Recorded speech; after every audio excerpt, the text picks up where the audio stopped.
Hello, respected viewers. I'm George from Ireland. So here I am in Limerick, Ireland, and I thought I'd give you some limericks from Limerick.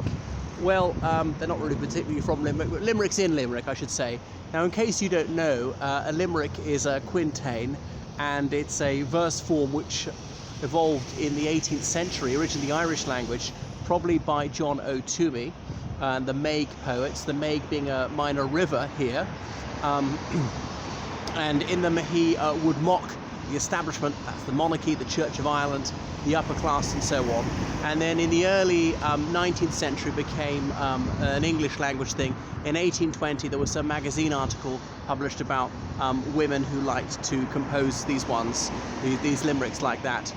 So Limerick, the city, obviously the capital L, but the verse form was with a small l. And became well known throughout the United Kingdom by 1898. Edward Lear was the past master of limericks, and then by the early 20th century they were widely appreciated and composed in the United States. They tend to be a little bit epigrammatic, and there's a certain rhythm to the meter. I'm not quite sure how to describe prosody, but the number of metrical feet varies from one limerick to the next. Anyway, I shall give you a few choice examples. There was a ship's captain called Barter who was a most wonderful farter. When the wind wouldn't blow and the ship wouldn't go, he'd get up on deck and that'd start her. There's also the Nantucket ones, as in Nantucket, I think it's in Massachusetts, like there was a woman of Nantucket, or there was a man from Nantucket, and you can guess what that rhymes with in the more ribald versions of these. Now, what else is there?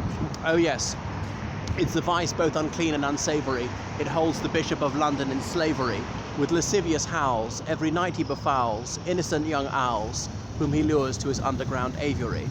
And they're all the ones about, there was a young lady of Bude who went about in the nude. I don't recall the others, Bude actually being a place.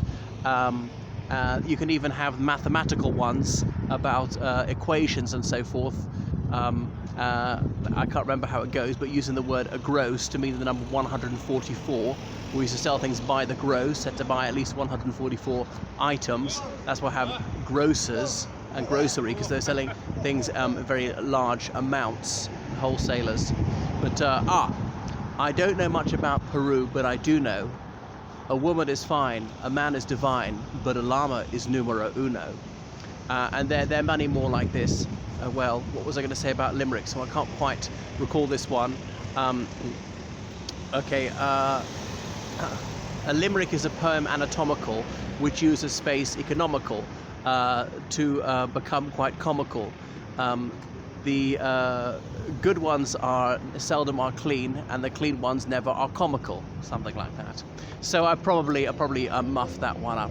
All right, so sorry for my duff one. That is St. John's Cathedral behind me, the Catholic cathedral. I thought I'd use this as an establishing shot, since I am talking about Limerick City in County Limerick, just to prove that I really am here.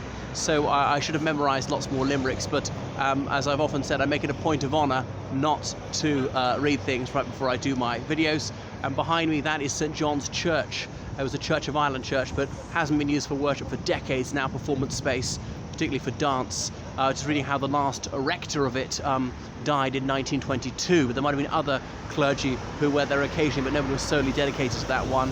And then I'll show you St. John's Hospital here, and this is where Gary Owen, the famous march, is derived from, as in Owen's Garden. That is St. John's Hospital, built on the site of the former Owen's Garden.